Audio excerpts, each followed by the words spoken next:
Trick to learn classes में आपका स्वागत है। आज हम अपना करेंट अफेयर देखेंगे जो कि किसी भी एग्ज़ाम्स के पॉइंट ऑफ व्यू से बहुत ही इम्पॉर्टेंट होता है। तो चलिए हम अपना करेंट अफेयर स्टार्ट करते हैं जो कि 1 अगस्त 2023 से 4 अगस्त 2023 तक का है। हमारा पहला क्वेश्चन है, पुणे में लोकमान्य तिलक राष्ट्रीय पुरस्कार से किसे सम्मानित किया गया? तो यह सम्मानित किया गया है हमारे प्रधानमंत्री श्री माननीय नरेंद्र मोदी जी को। ठीक है, अब इस पुरस्कार के बारे में थोड़ा जानें तो यह पुरस्कार 1983 में तिलक स्मारक मंदिर ट्रस्ट द्वारा स्थापित किया गया और यह पुरस्कार हर वर्ष 1 अगस्त को लोकमान्य तिलक जी की पुण्यतिथि पर दिया जाता है। और जो हमारे प्रधानमंत्री इस अवार्ड को पाए हैं वो 41वें प्राप्तकर्ता बने हैं इस अवार्ड को पाने वाले। चलिए अब अपने नेक्स्ट क्वेश्चन की तरफ बढ़ते हैं। किस केंद्रीय मंत्री ने उल्लास नव भारत साक्षरता कार्यक्रम के मोबाइल ऐप को लॉन्च किया है? तो यह लॉन्च किया है धर्मेंद्र प्रधान जी जो कि केंद्रीय शिक्षा मंत्री हैं। अब ये जो उल्लास है वो है क्या? तो उसका फुल फॉर्म है understanding life long learning for all in society. ठीक है, और इसका जो ये शुरू किया गया है उसको बुनियादी साक्षरता को मजबूत करने के लिए यह जो अभियान कार्यक्रम मोबाइल ऐप है उसको लॉन्च किया गया है। चलिए अब अपने नेक्स्ट क्वेश्चन की तरफ बढ़ते हैं। किस फार्मूला 1 खिलाड़ी ने बेल्जियम ग्रांड प्रीमियर का टाइटल लगातार 8वीं बार जीता है? तो यह जीता है मैक्स वर्स्टैपेन ने। देखिए ये लगातार जीते हैं 8वीं बार, इसलिए बहुत इंपॉर्टेंट हो जाते हैं।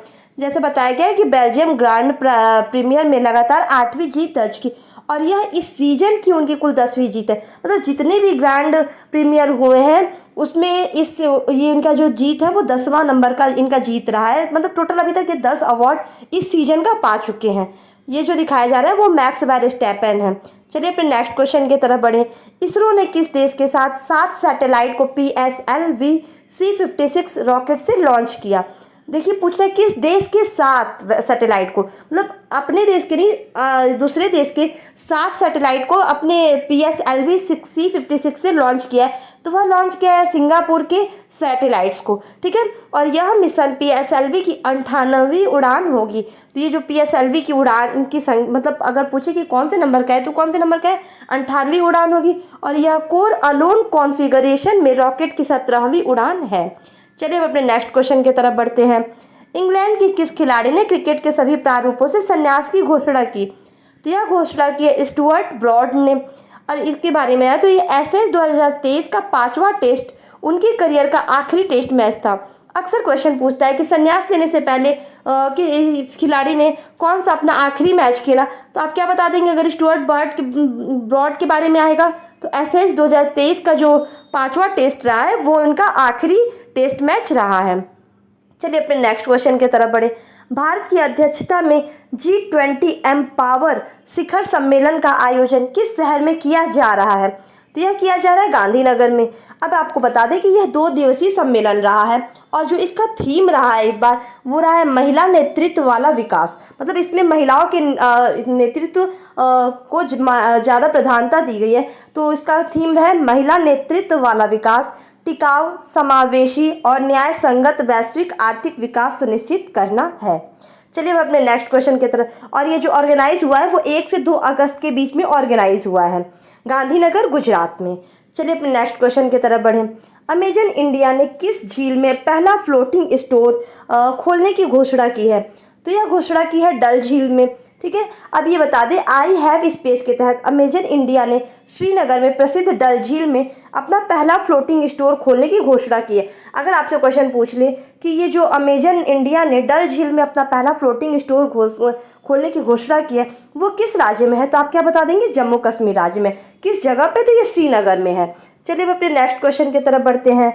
Doctor APJ Abdul Kalam memories never die पुस्तक का विमोचन किसके द्वारा किया गया? तो देखिए पूछा जा रहा है विमोचन। अगर विमोचन पूछेगा तो आप बता देंगे श्री अमित शाह जी जो कि केंद्रीय गृह मंत्री और सहकारिता मंत्री हैं। लेकिन अगर इस पुस्तक के लेखक के बारे में आपसे पूछे कि doctor APJ Abdul Kalam memories never dies पुस्तक के लेखक कौन है तो आप क्या बता देंगे? YS राजन जी। आपको इनके बारे में बताया तो ये उनके बहुत करीबी थे और इन्होंने बहुत करीब से उनको देखा और उन्होंने इस पुस्तक में उनके जो जीवन के ये शुरुआत से लेकर के अंतिम सफ़र तक उनके पूरे घटनाओं का विवरण किया है। चलिए हम अपने नेक्स्ट क्वेश्चन की तरफ बढ़े। किस राज्य सरकार ने बाल श्रमिक विद्या योजना का विस्तार अपने सभी जिलों में किया है? तो यह किया है उत्तर प्रदेश राज्य ने। अब ये जो बाल श्रमिक विद्या योजना है, इसकी शुरुआत हमारे माननीय मुख्यमंत्री श्री योगी आदित्यनाथ जी ने किया और उद्देश्य इसका जो है वो राज्य के गरीब बालक बालिकाओं को आर्थिक सहायता प्रदान करना है।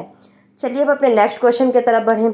किस देश ने रुबेला के सफल उन्मूलन की घोषणा की है?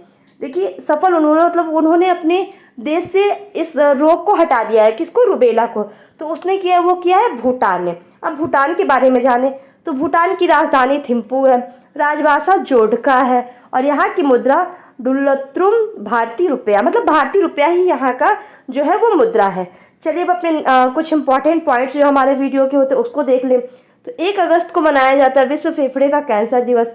1 अगस्त को ही वर्ल्ड वाइड वेब दिवस भी मनाया जाता है, जो कि कंप्यूटर के नेटवर्किंग का एक बहुत बड़ा टर्म होता है, वर्ल्ड वाइड वेब, WWW, ठीक है। और 1 अगस्त को मुस्लिम महिला अधिकार दिवस मनाया गया और ये 2019 से मनाया जा रहा है मुस्लिम महिला अधिकार दिवस, क्योंकि उसी दिन इनका 3 तलाक का जो कानून है वो लागू हुआ था। तो ये रहा हमारा वीडियो। आपको हमारा वीडियो अच्छा लगा हो तो प्लीज़ इसे लाइक, सब्सक्राइब और शेयर जरूर करें। साथ ही साथ हमारे इंस्टा, फेसबुक और टेलीग्राम पेज से जुड़ने के लिए हमारे डिस्क्रिप्शन बॉक्स को ज़रूर देखें। Thank you.